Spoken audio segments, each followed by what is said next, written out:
So, welcome to Pub in the Desert, where we bring you honest, curious conversations about faith and the human experience. I'm Matthias Miller here with my co host, Kevin David Kridner. And before we dive in, I'm going to recap our three guiding principles. First, you don't need to be fixed, you need to be known. We believe that love is knowing and being known. Second, we approach difficult topics with genuine curiosity. We're not here to win arguments, but to understand. And third, we don't come with preset agendas. We let our conversations unfold naturally, and we follow where authenticity leads us. So pull up a chair, grab a drink. Let's explore what union looks like with God, with others, and with ourselves. So, Kevin, today you mentioned something that's been a theme in previous podcasts, but I thought it was worth visiting, and that's centered around truth telling. Mm. And I had an experience this week where I got to sit down with an executive coach and get his insight and perspective on a project I've been working on.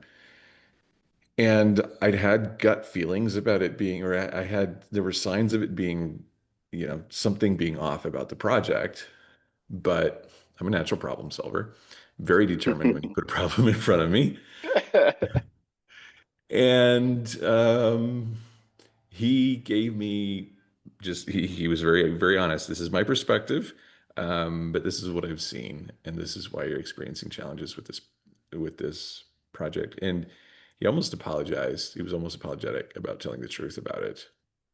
Right. And I was like, it was on Zoom, but if I could have, I would have reached to the screen and given him a big hug because the truth that he gave, he wasn't demeaning in any way, but he was very honest, and um, it was a very powerful moment for me both in decision making, but also personally to experience somebody willing to speak the truth. Yeah. And before we hit the record button, you and I got started talking already about the peacemaking trade and trying to make Shocking. exactly we trying to make it keep peace. So anyway, I just wanted to open up our conversation with that. Mm, yeah. I mean, this is a big topic, right? I mean, we could go 1,000 different directions with it, and I'm sure we probably will throughout it. Yeah. Huh. I had an interesting situation this last week that I think kind of like plays into this. Um, my niece and nephew they want to move out of their parents' house, get a place together. You know, they're early 20s, they're kind of getting their way going.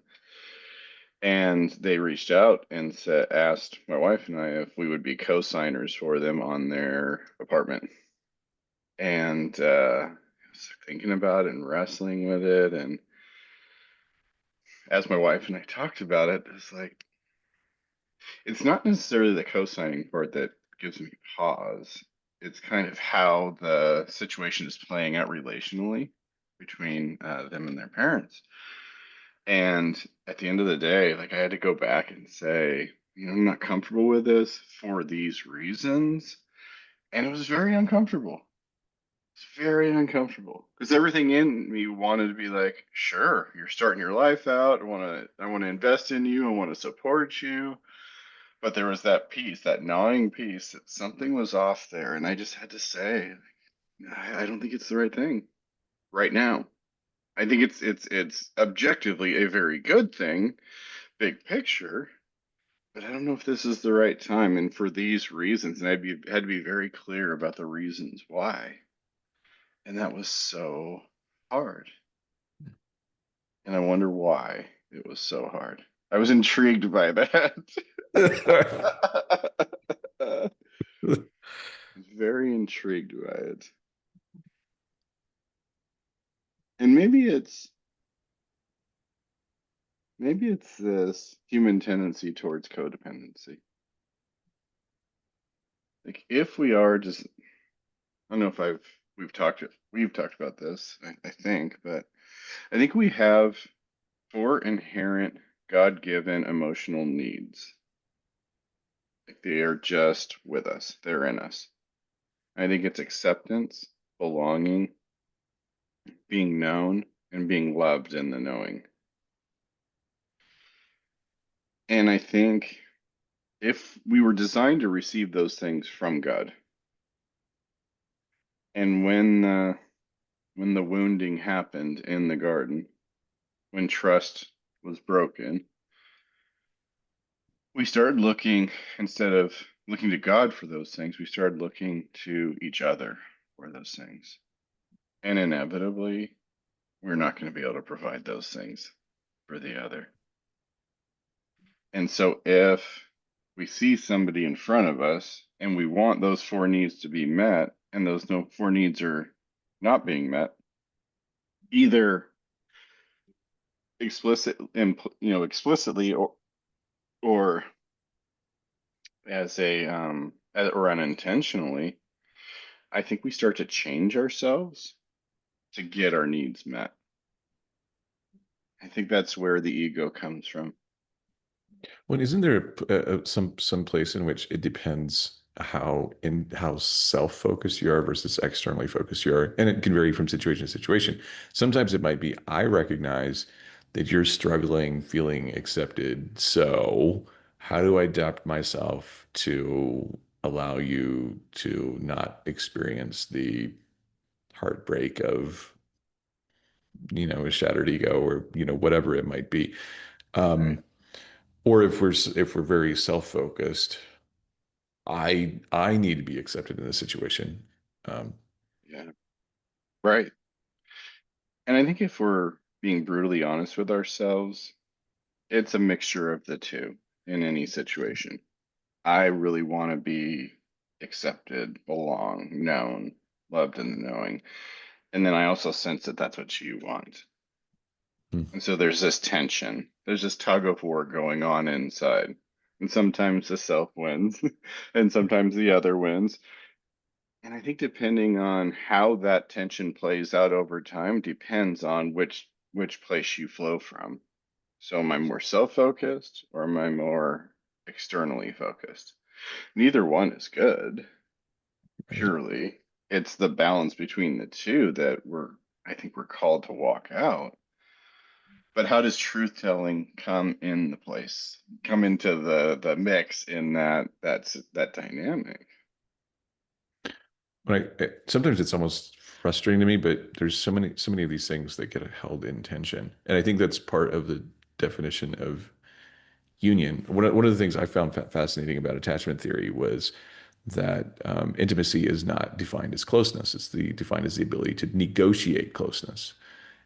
So Right. I need to be okay. I want to be, you want to be close. I need some space. All right, how are we going to make this work? Like, and similarly, we find this in different tensions. Like the reality has to be addressed. Care for you as a person has to exist. And in a lot of ways, it ends up being a negotiation between how can truth have its way and how can care for you have its way. Right. Yeah, and reality has to be addressed is is a nice way of saying reality is a wall you're gonna run into. And it hits hard. It's really hard. Yes. Oh man. Yeah. And so yeah, how does that negotiation play out? I really like that view of it. Like, how do you negotiate closeness? What do you think that the sides are within that negotiation?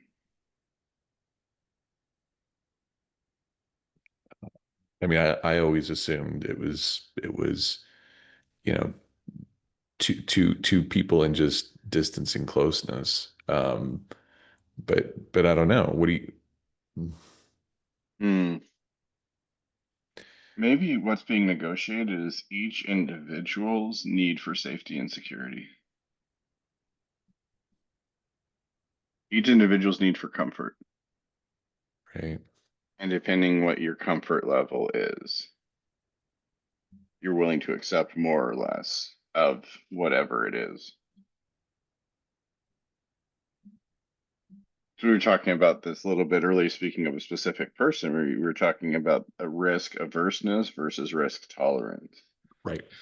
you know? And so for me, like growing up and all my context and all my experiences, to get connection, to negotiate the closeness, I became way more risk tolerant. Yeah. I'm not saying that that's a great thing. In certain times, it's been horrifically bad, Yeah. but I'm way more risk tolerant. Whereas, somebody else may be way more risk averse. When I don't think those traits are good or bad inherently. Mm, they're situationally they are perhaps. There are better outcomes that you get based on one or the other, depending on the situation that you're in. Yeah. Um, but that's okay. So if you look at it from the frame of comfort, that puts a really interesting spin on personality, comfort and safety, because extroversion, in some sense, is I gain comfort and security by the externals and by and you can define this better than I can, but by let's just very simple definition, being around other people. And Mhm. introversion is I gain comfort and security. That makes me uncomfortable and feel insecure, and I find safety in my own thoughts, in being separate from other people, from whatever the it's at least an interesting lens through which to look at some of those traits. Right. Yeah, like I often hear it said like my battery gets recharged amongst people, and my battery gets recharged via, being in my in a situation by myself, being more in solitude or isolation or however you want to characterize it. And true, but let's look behind that. What is the mechanism that's charging the battery? To your point, is it I gain energy from the external thoughts and feelings and interactions with others? Is it I get, my energy, my battery recharged because I've had too much of that external input and I need to process myself? And we almost look at it as like a static definition, Right. but it's really dynamic. Like for me as a person, I think I've said before, I'm very introverted. Become less so over the years, but I'm very introverted. And I think it's because in any social situation, I'm observing and I'm taking in data. And at a certain point, the data gets to be too much. Yeah. And I have to go away and I have to process all the data. And then once I've processed all the data, then like I can re-engage. But that's just me. It's how I've learned to operate in this world. It makes me feel comfortable. Now, could I be in a social situation and not be collecting data? I could try, but it's just not how my brain works. It, there's a fascinating analogy that came up yesterday, which is the, some of these traits, observing things, high levels of creativity, high levels of ideation, feel like a stream running. Like when you're observing people, like there's always, I mean, I found this happening to me last week as well. So, just observing dynamics of in a group setting, who's talking to who's not talking to anybody, and really not feeling in the past, I probably would have felt a pressure to try to find somebody to engage with. And I'm just like, I'm here. Like there's nothing wrong with me not engaging with anybody at the moment. Right. Um, but when you're in that setting, it's like if you look at the data that you're collecting as a river and and you have a dam in front of it, and there's this internal buildup of pressure until you actually have the time to process. Same with ideation. Um, I have an incessant flow of ideas, many of them bad, a few of them good. Um, and it's like if I don't do anything with them, I don't have any outlet. It gets dammed up, and it's really actually debilitating for me. Right. Right. And I want to be clear, like what we're talking about here. I mean, there are experts in this field, and who study this for their entire lifetime. We are not them. We're talking Yeah. about our personal experiences within this. And so this is just our experience. So take it for what it's worth. That's But you fair. talk, it's so funny. You talk about the dam and the river and flowing. I was talking to my spiritual director yesterday, and I had this realization. I was out for a run yesterday morning and gathering data as my brain does, and I'm running through things as I'm running, and there's all sorts of emotions coming up. And before, I would want to either push those emotions away, or I would like to go fully with them and run with them. And I would pray, probably over the last 10, 15 years, I would pray, God, like, take this away, take this away, take this away. And what I started to feel was, and it was a completely new thought. What if I just want him to purify that thought or that emotion or that memory or whatever the case may be? And for the last couple of weeks, as thoughts and feelings and things come up, I've felt really led to be still and just say the name of Jesus, to rest in his name. It wasn't from me, it was from outside me. I know this for a fact because my first response to that rest in the name of Jesus was, then I'm not doing enough. That's irresponsible. I'm being lazy. I'm not handling my part. Like there was that tension within it. Mm. So I was talking to my spiritual director. He goes, say more about that. What do you feel about it? And I said, immediately this picture popped into mind. And I'm standing in this river and it's flowing and the water's muddy and it's polluted and it's all those things. And I had like a coffee filter in my hand, trying to filter out all the pollutants and the mud and the silt and everything. And like there was spots of pure water after, but like the majority of what was going by was tainted. And the picture came up that like he's the filter. And it covered the entirety of the river, the stream. And what I was experiencing on that run was him asking me to allow him to be the filter, that everything filters through him. And the picture was there's this filter on, and I'm standing on the other side of it, and what's coming through is that pure living water that Jesus talks about in John chapter 4 with the woman at the well. And obviously references water everywhere else. But then the imagery of the spirit hovering over the waters in Genesis and bringing order to chaos, and then the Red Sea being parted, and then the Jordan being stopped, and it not raining for 3 years after Elijah prays, and then he prays, and then it was all this water imagery. And what I felt him saying was, let me be the filter.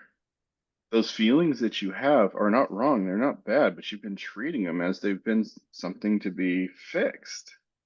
Mm. What if you just allow them to filter through me? And how do I do that? Well, he started that process a little bit ago with say my name in the midst of this. And that was just like, okay, wow. That was such a revelation to me. And it was it was an arrow at the heart of I think my introvertedness of I've got to gather the data, I've got to assess it, I've got to observe, I got to make sure I'm safe in this space. And that's what was draining my battery. Mhm. So am I truly an introvert, truly an extrovert? Who knows? The circumstances of my life have been such that I am more comfortable being in small groups or in solitude. That make me an introvert? Maybe. But how does how does that imagery, that filter change that approach to life?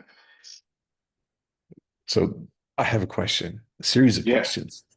please, please. I've been fascinated.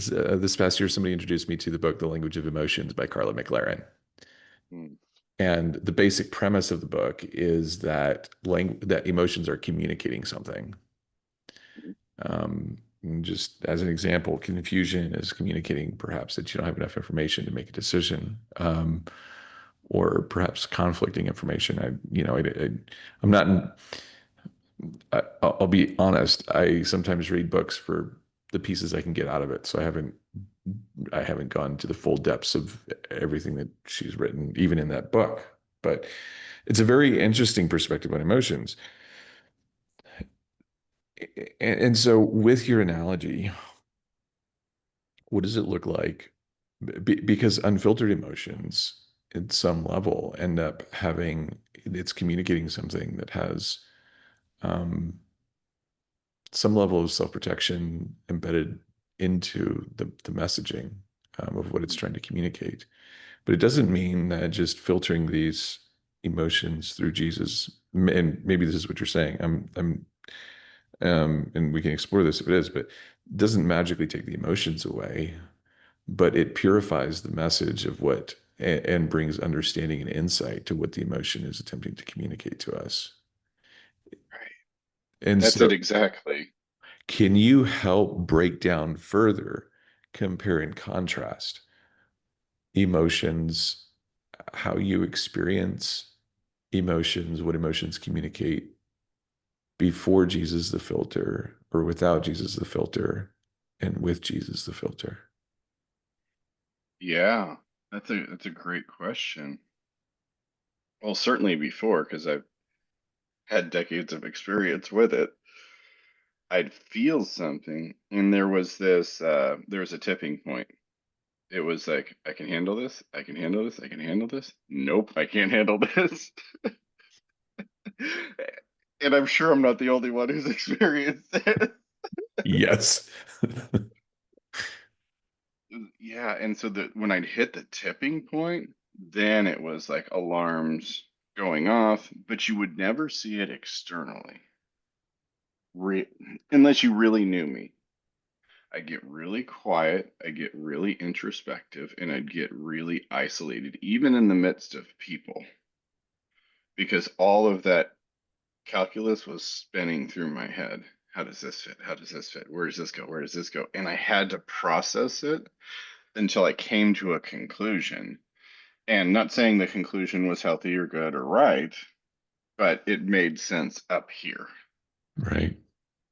And so I would have to put it together. It's like building a house. Like there the foundation was that tipping point, and now this thing is here and I've got to deal with it. And so I have to start building it. And it's like matchsticks. I'm just putting together, however I can to get a structure to be able to house this experience.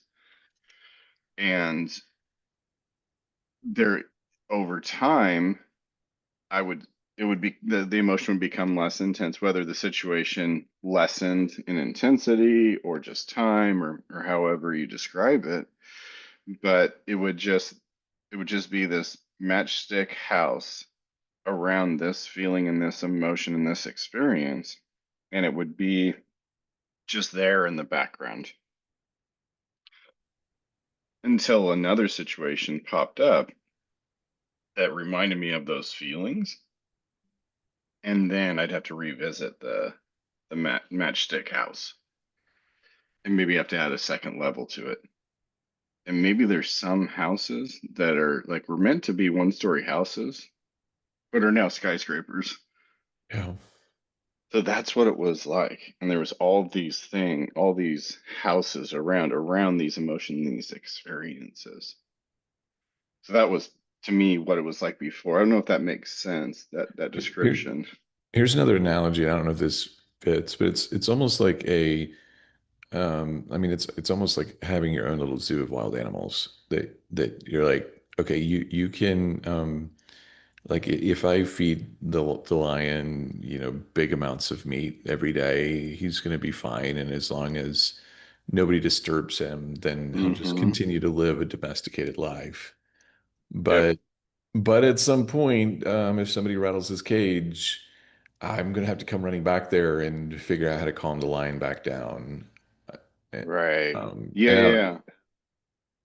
it's a Or different. Good. like a forest fire. Like I can get it down to where there's just embers because I'm never putting it completely out.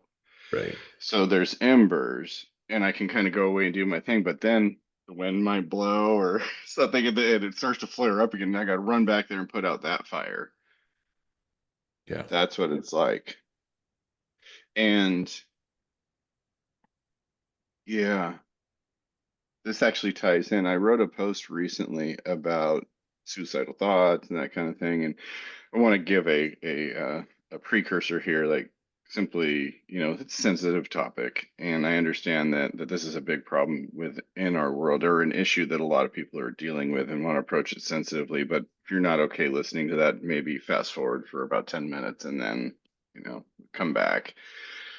But there was this journey. It was almost early 20s where there was too many fires and is too exhausted from trying to put out the internal fires, all the emotions. And it's just like, I don't want to do this anymore. I don't want to live anymore. And as I, talked to people and worked through things, I came to in prayer and in meditation and wrestling with this, I came to the idea it's not really I don't want to live anymore. It's I don't want to live like this anymore. And in the people I've walked with over the years, anytime that topic has been brought up and we've talked about it, and I've asked that question, is it I don't want to live anymore, or I don't want to live like this anymore? 100% of the time, it's been I don't want to live like this anymore. And that was a number of years. And so that got me thinking, okay, what do I want to live like? Yeah. And it gave me this idea of perfection, not perfection, but of a place where I could live where it would not be like this. So it wasn't dealing with the circumstances, the situations here and now. It was, can I go somewhere and not live like this? And so for a long time, my intent was, I just want to go home. And by home, I meant heaven. I just want to be, I want to go home into that place, that ideal place. And that didn't deal with the feelings. It was still, I don't want to be here. It wasn't, I want this to be over, but it was a longing for, I want to be here. I want to be somewhere else. And then over time, through prayer and through conversation and that kind of thing, I started to recognize, because I used to say, I just want to go home. And by home, I meant heaven. And then over time, what that turned out through prayer and conversation was home is not a place, it's a person. It's, I just want to be with you, God. Just want to be with you. And in that place, peace finally came because I recognized here and now, I can be home. I can be with Him. And I think that ties to the resting in the name of Jesus. Like, I can be home here with you. So I say that to talk about like what I talked about before, as far as gathering data and observing and all that kind of stuff. To me, that was all about making sure there were no fires Yeah. in my area. And as I did that, there was so much data and it was so overwhelming that it was just like, I don't want to live in this data gathering, always assessing, always making sure myself safe. Like, it's just too much. And there was just a lack of trust there completely and utterly. Like, I would verbally say, I'm a follower of Jesus. I trust him, all that, everything that I should say. But what I was showing was that I didn't trust him and I had to be in control. Yeah. because there was never a authority in my life that I felt safe with, whether it was a parent or a boss or a coach or I shouldn't say never. It's very rare. And the amount of authorities that were in my life who I did trust, who had broken that trust, just made me really hesitant to be, in that position. And so that very independent mindset of like, I can't trust anybody. This is all up to me, led me to that perfectionism place Yeah. where I had to be perfect to be safe because it was all up to me. And if I didn't put that fire out, then it was going to rage and burn everything down. Right. And eventually, for me, it led to very black and white thinking. And at the end of that was a real self-loathing Mhm. because I couldn't be perfect. Right. And I strive, and this is probably in the early 20s where this hit was I was striving and striving and striving to be perfect, to handle these things, to be able to put all the fires out and that kind of stuff. And then the realization was I can't do it. So instead of recognizing the falseness of the standard of perfection, I blame myself that I Right. couldn't be perfect. And that's where that self-loathing cycle came in. And taken me 20, 25 years to start to break that apart and come to the realization that he is home. The peace is here and now if I allow him to be the filter and purify the thoughts and the feelings and the emotions. There's a I lot know there. I know I just threw a lot out there. That's a So lot. I think one of there's like a million different directions we can go from here, but one of the interesting things is that how you deal with this depends in some level to your tolerance for discomfort and the type of discomfort. And here's what I mean by that. There are people who are live their lives okay with having embers, you know, ready to ignite. And it's like, because idealism having some level of idealism can really actually be painful. If you hold an ideal that can't actually ever become reality, like it's really hopeless, which is yeah, perfectionism. But the too good to be true part of the gospel is that even amidst a broken world, that you can experience union with Christ. And that is a form of that is an ideal. And it doesn't seem sane that that's an actual, if you actually think about it logically, it doesn't seem sane that that's a reachable ideal. Um, and obviously that's there's layers and depth to that, um, but the fact that we can experience union um, is I just like that discontentment that says I don't want to live like this led you on a search to say, what does life have to look like for it not to be like this? Um,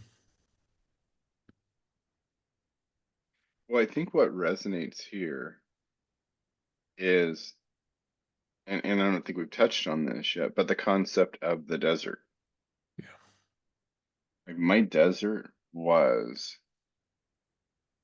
I don't want to live, I don't want to live like this. I just want to go home, and then home is a person. That has been my desert. And it reminds me of Brene Brown in one of her books, talks about she's going on Oprah's show. I guess yeah, Oprah had like a talk show on her network, whatever. And the other guest on the show that day was oh God, what's her name? She wrote um I Know Why the Caged Bird Sings. I can't believe I forgot her name. It's going to come to me. Anyways, she's in the green room. Brene Brown is in the green room, and she's talking with this person. Um, and this person says, um, she's talking about her life and her experiences. And she made this statement, and it stuck with me the first time I listened to it and read it, and like it to this day, and I don't think it'll ever leave me. She said, I've spent so much time in the desert, I've become the desert. And it reminds me of Hosea chapter 2.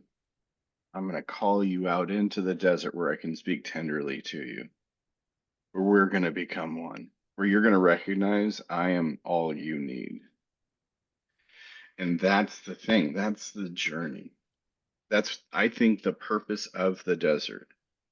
That in that culture at that time, the desert is death. If you go out in it alone, it's death. And this is a death that happens, the death of self-sufficiency. Yeah. Like C.S. Lewis said, hell is a monument to human self-determination. Yep. Like the desert destroys that monument. And you recognize that this is not up to you. This is about we. This is about us. This is about union. This is about collaboration. This is about oneness. This is about all these the perichoresis, the mutual Yes. indwelling. That's what this is about. And as I sit here today, Matthias, and think about the journey I've walked through, I would do it over and over and over again if I could get here. And I think the desert inevitably brings you to the place where you recognize that home is a person that has always been in love with you, has always had you has been in union with you. You just haven't been in union with him. Yeah. I Yeah. think that that's what the desert does is brings us to this place. I'm fascinated by what you're saying about self-sufficiency because jumping back to the conversation that I had earlier this week, what you don't know about that conversation was that that conversation was initiated by a mutual friend of ours. Mm, And I think I I think it's worth highlighting a little bit the pattern of the high standards of performance that we place on ourselves, and we assume that if our life isn't the way that we think it should be, it must be because we haven't set the bar high enough. right. And as you look, I mean, just picking the example of financial, the financial world, like y- y- um, strictly logically, rationally, there's a lot of money in the world. If you're Oh yeah. struggling with money, it's just increasing the level of effort.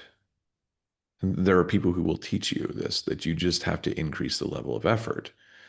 Right. But it's also possible sometimes that you need to get up, you need to move over, 3 feet, 3 miles, Hmm. 300 miles, 3,000 miles. You might have to situationally, and maybe it means physical relocation, but maybe it just means where you show up in the economic world to move yourself somewhere else, and you can exert exactly the same amount of effort and experience twice as much benefit.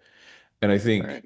there's this shattering, and it ties back to the idea of the shattering the false perception of reality, shattering the high standard as the way to basically push ourselves and realizing, yeah, I mean, it starts with a trust. If you want to apply this to not just spiritually, but also to the practical world, that there is a trust that there is space for us in the world. I mean, it's where Jesus' statements about the lilies of the field, that there's space in the world where we can just be and we can flourish and we can Right. grow. Um, But there's an incredible amount. But self-reliance is one of the enemies that keeps us from ever finding that place. Yeah. Um, and and I mean, just from the very simple perspective, I also another one of my great friends. I've got some great friends in my life. Was messaging him last night, and he was asking very insightful questions, and I felt I gave him answers, and I couldn't see where he was taking me. And at the end, he reflected with one simple sentence, reflected something back to me that was incredibly insightful. Um, so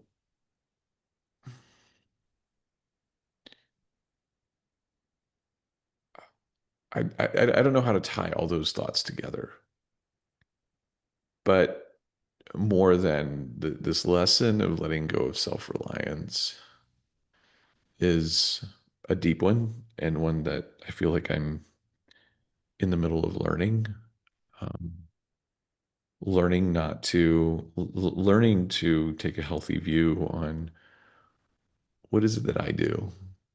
Because even you made a choice to allow Jesus to be the filter for the emotions, to be with him. There's a participation that you had.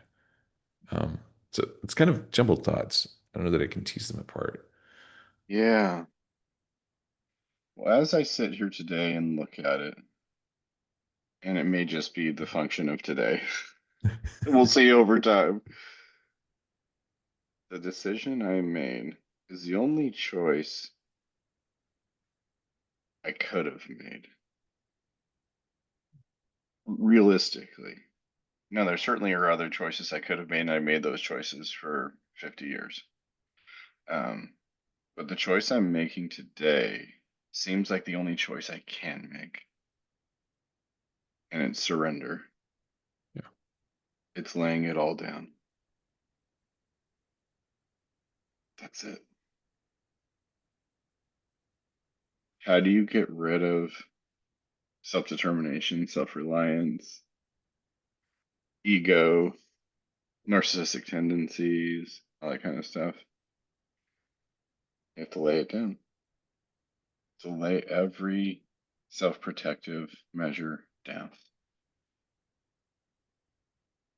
Because Jesus says in John, um, and I'm paraphrasing,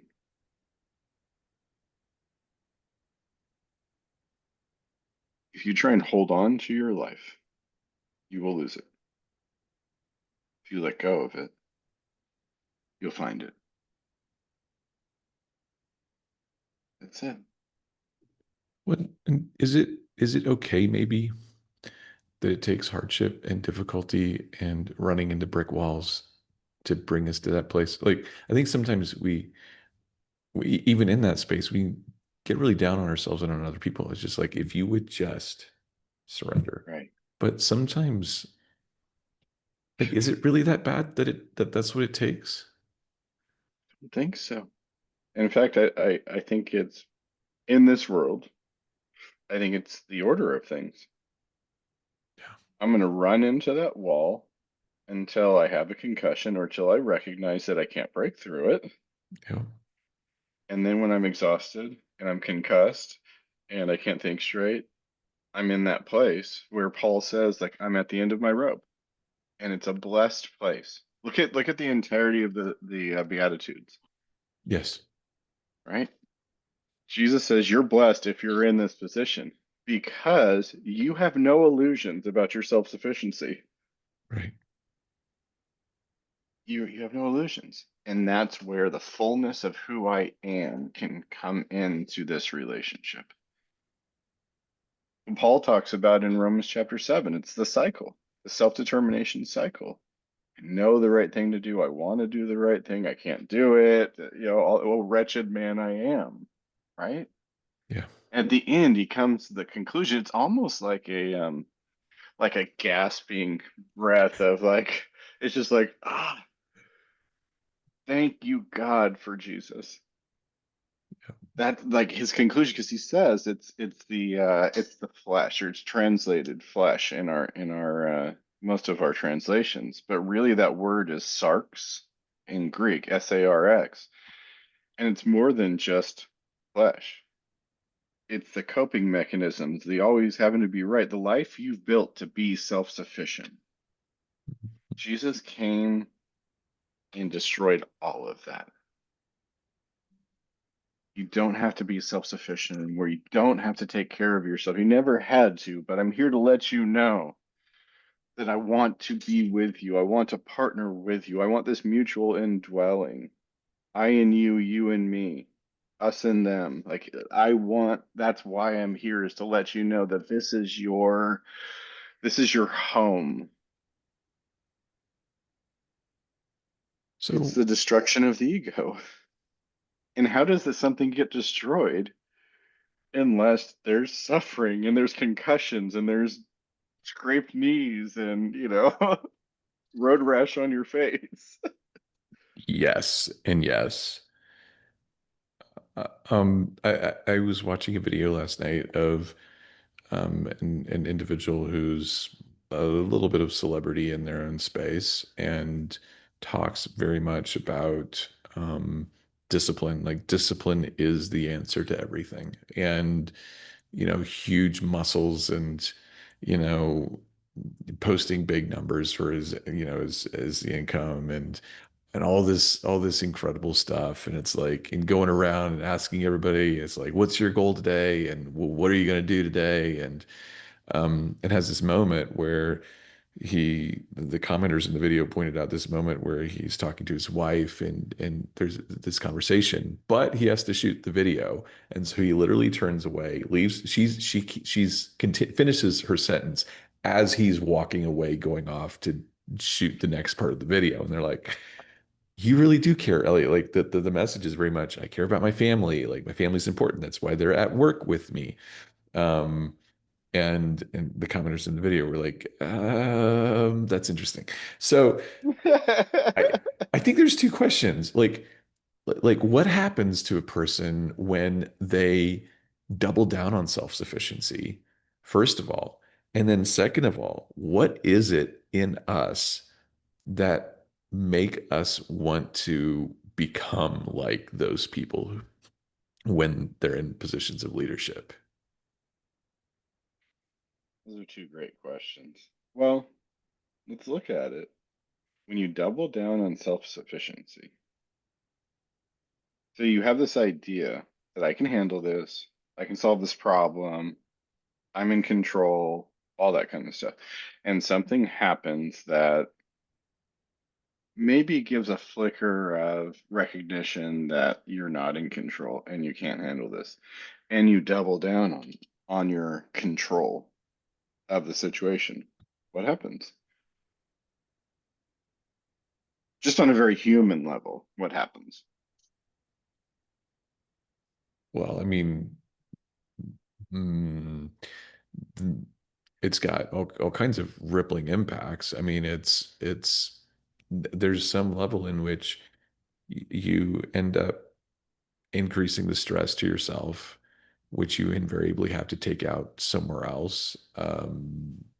Like there's always a cost to it in some measure. There's going to be you're going to have to soothe that somehow. Yeah. Yeah. It's been Well, said that and our level of emotional health is directly proportional to the amount of truth we can stand in the face of and not run away. yes. Okay. So if the truth is present in front of you that this is too much and I can't handle this, and then you double down, that's not standing in the face of truth and not running away. Oh, but Kevin, you don't understand. When I double down, I increase my capacity. So now I am able to. I Right. mean, Right. but I think one of the things that people also don't recognize, what can easily happen is it becomes a self-fulfilling kind of cycle that you get stuck into because the power that you get by being that kind of person, the fame, Yep. the prestige, the adoration, accolades, all that stuff, that can be the soothe to in some way, the soothing of the ache. Yeah. Right. And so it can feel like, even though it's wrong, it can feel like I have finally arrived Right. because the emotional unhealth dysfunction that I had to build upon to get to this place is soothed. So it looks like Right. an answer. Right. Right. And maybe there's those around you who look at it and go, can't be healthy, can't be good, but they're benefiting from the dysfunction. I'm just thinking of like a CEO who constantly pushes themselves and pushes themselves and pushes themselves. Like think about what's her name? Elizabeth Holmes, the one who started the had the startup, and they were gonna have these blood testing centers in CVS's or Walgreens or whatever, and they could diagnose all sorts of things just from one drop of blood. Do you remember this story? I don't remember this story. It was all she just recently got out of jail. Um, it was all a house of cards. She had built this system, and everybody's belief. She had gotten like just famous politicians, famous people to invest into this. She had a board of directors and all that kind of stuff. And she had created this, the working 20 hours a day, and the wheels are clearly coming off, and all that kind of stuff. And it was just this house of cards. Wow. And the question, there's a podcast about it. There's a book. There's a documentary, not a documentary, a TV show that was made about it. And I'm thinking the whole time, you people are very intelligent people, accomplished people. Why are you not saying something to her? Because her dysfunction benefited them. Well, and she was the one who took the fall. She took the fall. I was looking online while you were talking, like an 11-year federal sentence or something like that. Right, Um, right. Gracious. And with that, I mean, it's people, it's you yourself, you benefit. It's yeah, like you said, people around you, and I think I think it's the story of Nathan, the prophet, going to David, and it's like, all right, I am going to couch this in a way that appeals to your sensibilities, so that you don't kill me. Right. And now that you've just issued your own indictment, I'm going to flip it around and say, by the way, that was about you, not about the this other Right, guy that we opened the story with. right, right. Um, and so we have to. It's like if you want to be a truth teller, then you have to make sure. I mean, at any time, it's up to us to take responsibility for our own health. But if you want to be a truth teller and a truth teller that doesn't get distorted and change your message, then you have to be willing to be emotionally healthy and become aware of when you're becoming codependent on other people, when there's something that they have that you benefit from, and be very aware that it's like when these cycles are small, um, then like let's just say a W-2 wage for example, nobody notices. Right. And even if it's, several $1 million company, nobody notices. But when it gets to be a large religious or business enterprise and the What's the machine, difference between the two? well, that's we weren't gonna poke that we weren't gonna poke that hornet's nest yet. Sorry, my fault. My fault. You set um, me up. You put the ball on the tee. yeah, exactly. Like um it's never we're never too old for T-ball. The I love it. Like that's where it becomes noticeable and becomes problematic. So then, but it also feeds naturally into the next question, which is why do, well, okay, it makes sense that people close to somebody like this would benefit. Like, but why, what do we gain?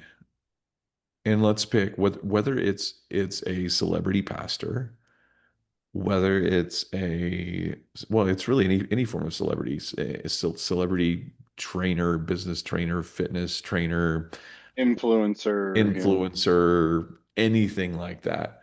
What do we as individuals stand to gain from their self-reliance and right. self-dependency? What's that? Wow. Sense of belonging. Yeah. And it's not always true, but sometimes it can be as simple as just vicariously living through somebody else. And even just living with that hope is really addictive, even if it's false, whether it's false or not. Right. And so I feel like there's a lot of messages around being anything Yeah. that gives you, it helps soothe the pain of where you are now. Right. And in the religious setting, it's the promise of a miracle that you don't even have to do anything. Like things will just magically get better. Right. Um,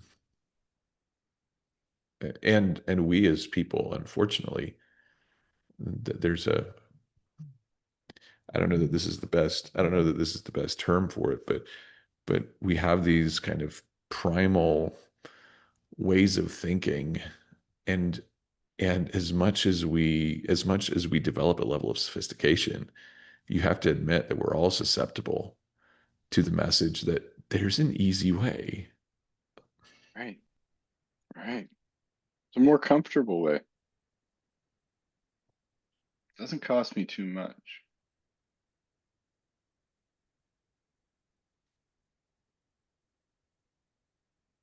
Yeah.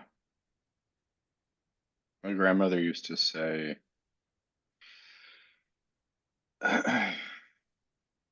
anything that's worth having in life is going to be a struggle.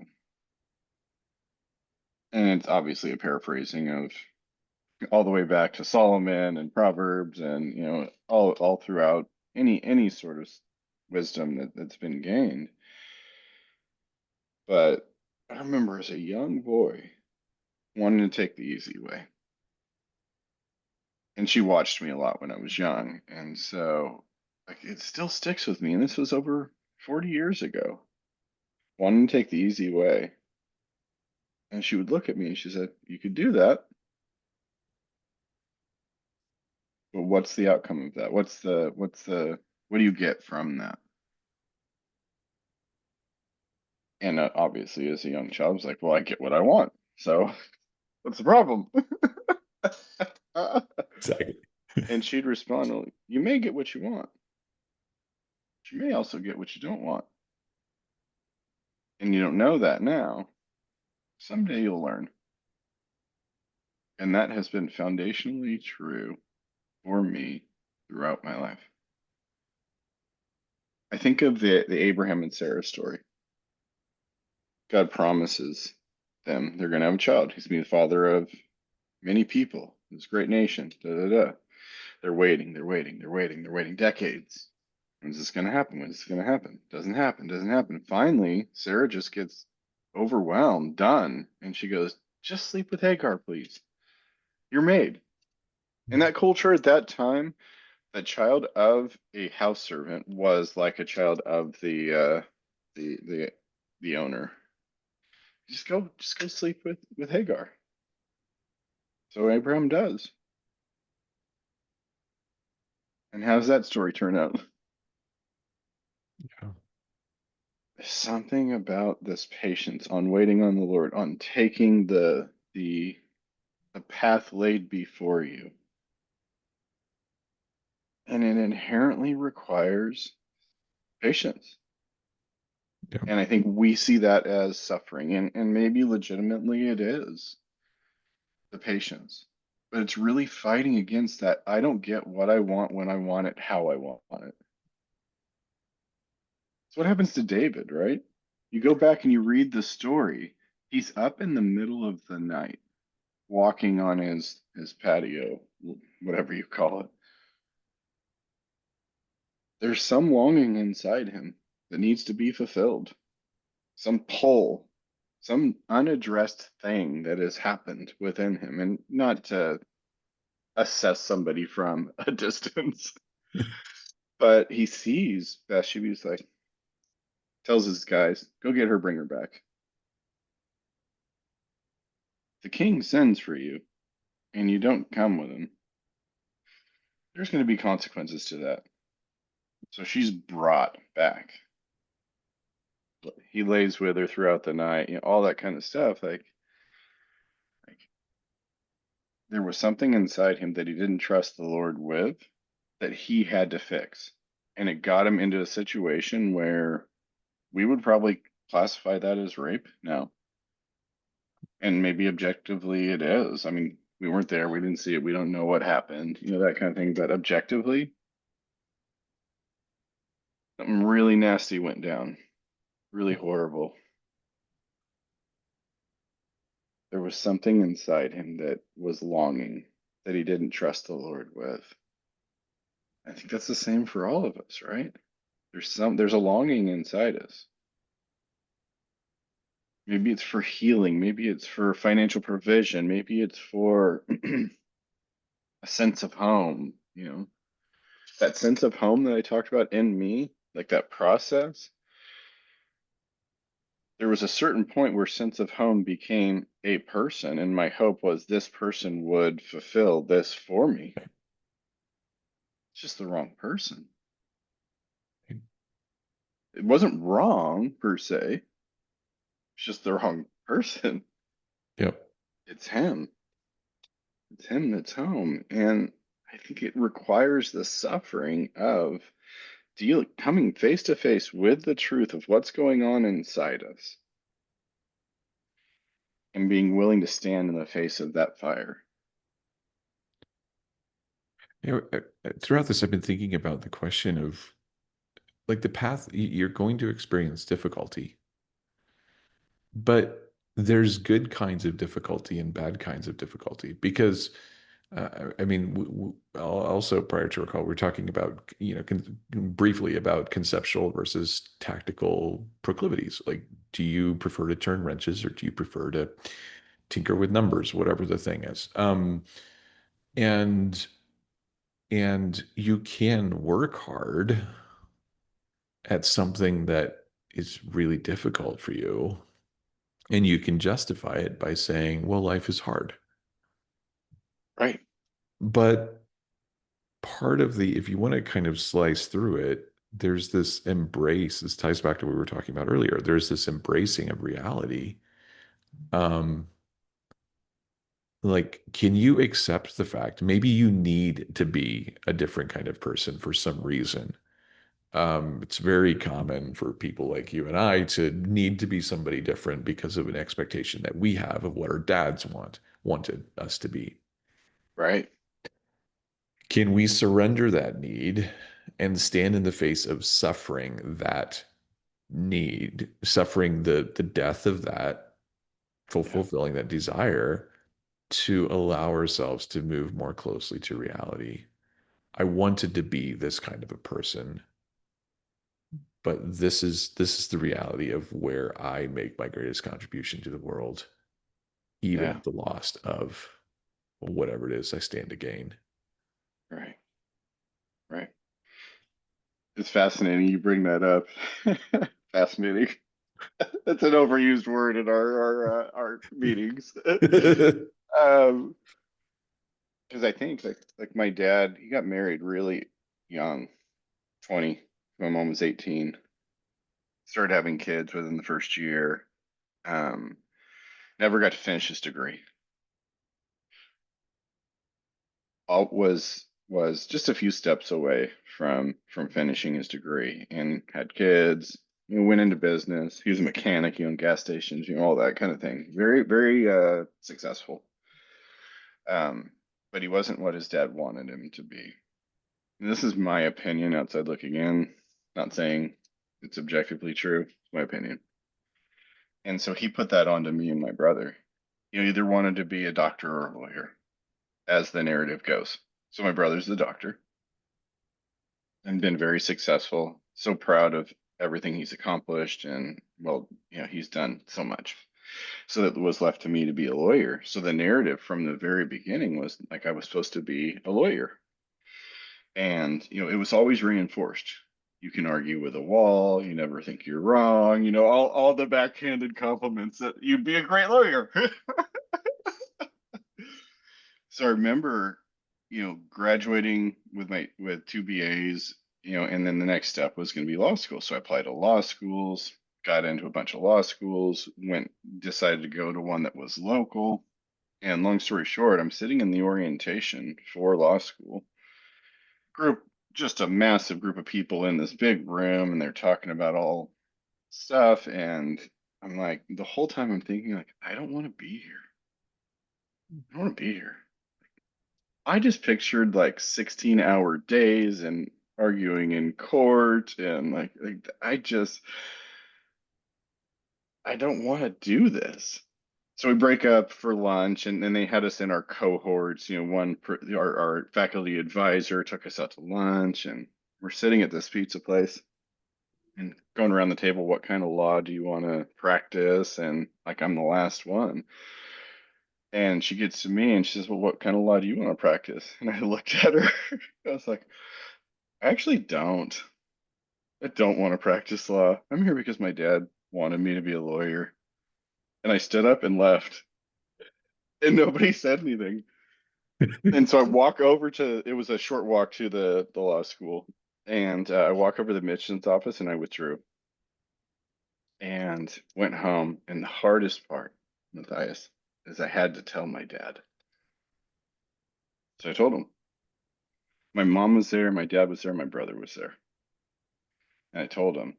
And the look on my dad's face was like I had just walked over his grave. Wow. And he didn't talk to me for anything other than cursory surface level, stuff for probably 2 months, 2 to 3 months. Wow. Yeah. And they blamed my girlfriend at the time, who's now my wife. The narrative was never directly to me, but the narrative was it was her fault. She was in a hurry to get married, and I did it because, she wanted to get married, which nothing could be further from the truth. Because she encouraged me to go through with it, all that kind of. She's like, "Are you sure?" And I'm like, "I'm sure," all that kind of stuff. But that was the narrative because they couldn't take the responsibility of it's not what I wanted, it's what you wanted, and B, that it wasn't the path for me. Like I saw something else. Yep. And it took years and years and years. And my dad and I finally got to a resolution, but it took years and years and years. And it took me like sitting before him and having the courage to say, I didn't want this. I didn't want this. That was your dream, not mine. And over years, it finally came to resolution. But the interesting thing is it took my dad being sick. He had cancer for about 15 years and was in remission. And then um, he got bone marrow transplant, and that was a whole nother set of circumstances that actually ended up at the end. He ended up dying from the complications from that. But he had just had surgery because he had a tumor growing in his brain, so he had to have this really complicated brain surgery and that kind of stuff. Wasn't sure if he was going to make it, but he did. And I remember visiting him in the hospital, and it was in that conversation where we finally came to peace with each other. It was only after that. It was always still, and that was 20 years later. Wow. Yeah. And so that was the who my father wanted me to be. Oh yeah, wrestling with that. Well, think of the level of pain throughout the generations. Like, and it can be very easy to because as a parent, you're the one with the power. And it's very easy to, if if you have a certain need that you want to fulfill to manipulate your children into meeting that need for a period of time. I need to be seen as a good parent, whatever that definition is. I had this expectation, whatever, all these things we're talking about. But if you think about the generations of pain that had to persist to get Yeah. to that point, for Yep. to say that Kevin, I mean, to even hand out those types of compliments. I mean, clearly the podcast we took the wrong angle with not encouraging more debate and combative Right. approach, right? Yeah. Um, Well, you look but at like generational, call it generational sin. I think if you go all the way back to the garden, it's generational wounding. There's just a yeah, wound of separation because, my dad, making his choices, getting married, having kids early, he wasn't what my grandfather wanted. My grandfather grew up in Michigan, left the farm and hopped trains out west so that he could join the Air Force, which his parents didn't want him to do. Like there's this pattern of woundedness yeah, that as I was completely unaware of it until I started, investigating, okay, where does this come from?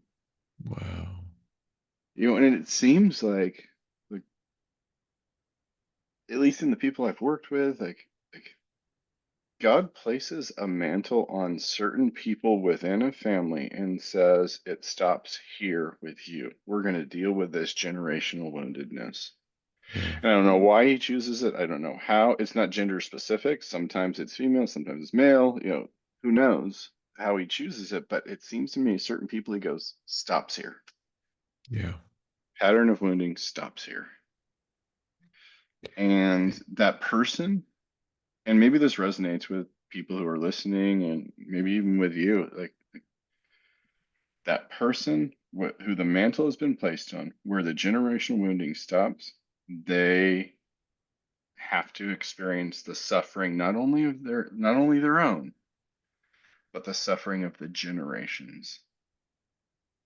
They have to face that head on, yeah. and that I takes person. vi- viscerally felt that as you were talking about it. It's like all the pain. It's participating in the sufferings of Christ. It's like all the pain of the wounding. It's like, I mean, it's like the dam again. It's like all the pain comes rushing up against the dam. And if you're going to dig in, you're going to say, it's going to stop here. I'm not going to pass the blame, the pain along, the Yeah, wounding along.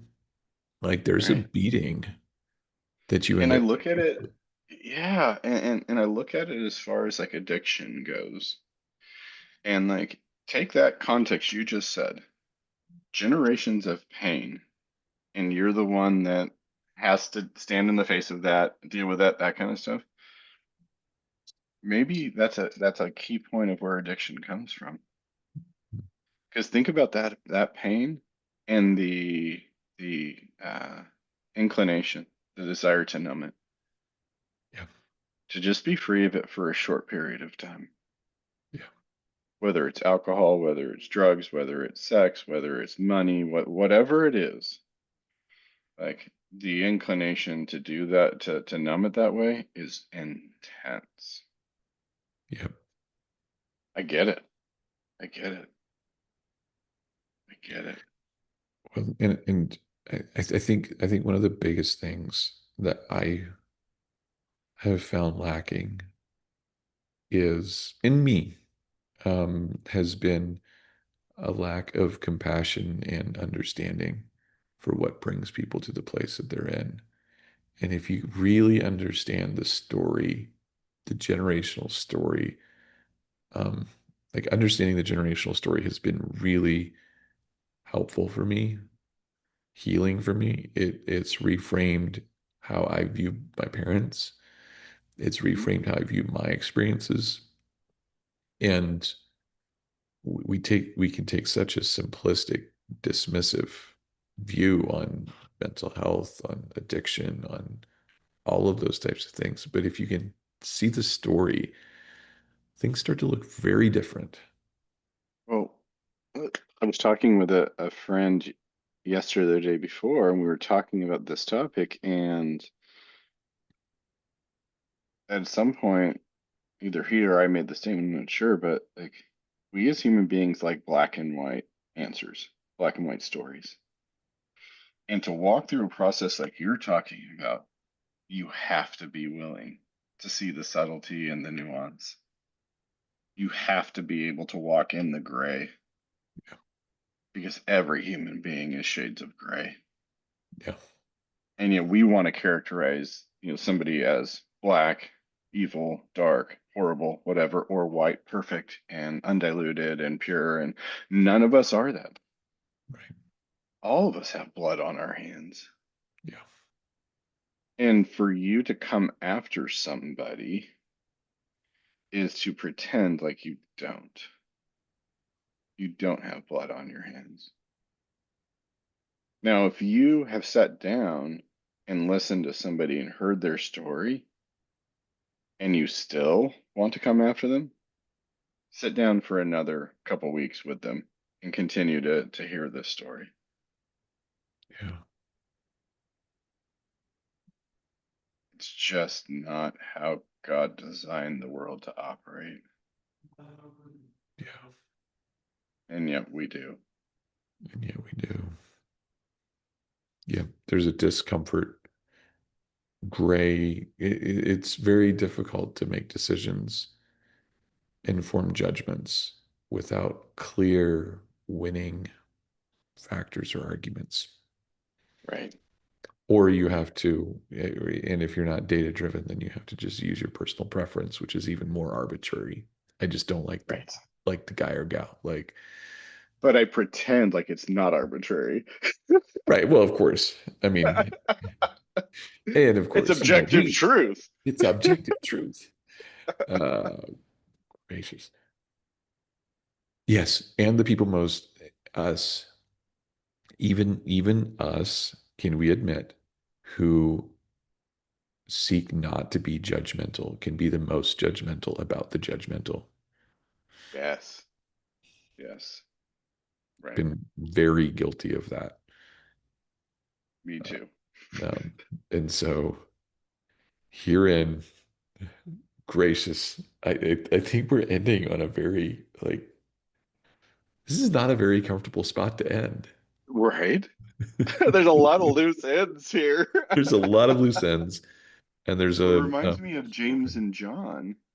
They have this Jesus is with them. They have this interaction with some Samaritans, and it doesn't go so well. And they look at him, and go, "Should we call down fire from heaven on them?" You're like, I can just imagine Jesus like, "Do you know me? Have you been around? Have you been listening?" Like, no, that's not what we're going to do in this moment. Like, really? That seems like a good idea to you. well, maybe we can pull. Maybe there is a thread because if there is this thread, we open up by talking about truth, and we're wrapping up with also with truth, which is the truth of so being willing to share reality. What is reality? Being willing to face reality, being willing to learn from the pain of running into reality, but then also being willing to understand what has been reality for other people. Right. And you have to be willing to be on both sides of the truth line. Right. Right. Have you ever seen the show Ted Lasso? I don't believe I have. No. Okay, I love it. Some people don't. Whatever. There's this line where the main character is talking to his therapist. He's just had panic attacks and breakdown, and he's starting to dive into, why that is, the story, right? And his therapist makes this decision, and she's echoing Jesus in this. She goes, well, because he talks about the truth, and she goes, well, there's a thing about the truth. It will set you free. But before that, it'll piss you off. You'll have all sorts of feelings about it. Yes. Yeah.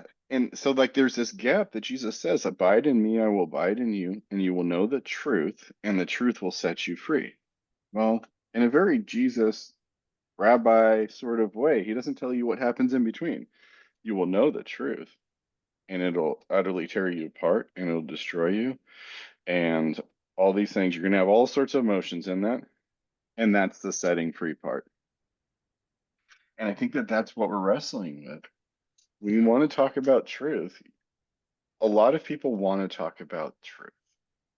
Okay, I'm totally okay with that. But what do you mean when you say that? Right. What is true? Truth is reality. Yeah. Truth is what is. And if you can't stand in front of what is, you're going to have a problem. Yeah. The only option you have at that point is to live in fantasy. What should be, what could be, what would be. And it's just a lie. We want to talk about lie. Let's talk about the very fundamental level of what lie is. Lie is fantasy, Yeah. living in what should, could, or would be, and how we're willing to manipulate to make that should, would, or could be reality. Yeah. And we all have to own that. Yep. All have to own that because we all do it. Yep. Just kind of a weird Stockholm syndrome that we get with falsehood fantasy. Of course, of course. Yeah. Well, like for me, one of the foundational lies that I experienced growing up was I remember this so clearly. You're gonna love this story. So I'm 8, 9 years old. Decided to get baptized. I don't even remember if I made the decision, if my parents said it was time, whatever the case may be. But it was in our pool in our backyard. Our pastor's there, a man that I just absolutely love to this day. He's passed on a number of years ago, but still, he's kind of in the pantheon of my people. He baptizes me, and I remember so clearly coming out of the pool, drying off, and walking out front to the front of our house and standing in the driveway and going like, "Now everything's good. It's great from here on out. No problems, no issues. I've publicly declared what I believe in and who, and as an 8 or 9 year old, as much as you possibly can do that." I was like, "It's good." But that lie seeped into me from my experience that you choose to follow Jesus, you get baptized, everything's good. Now, I can't tell you if anybody ever explicitly told me that. Maybe they did, maybe they did. I don't know. But what I internalized was, it's all good. That was a lie. That's a fantasy Yeah. that was sold to me and I bought. I'm not a victim here. I Yeah. really wanted that to be true. Yes. Yeah, just isn't. It just isn't. Just isn't. Wow. Wow. Where did we go today? Where did we go today?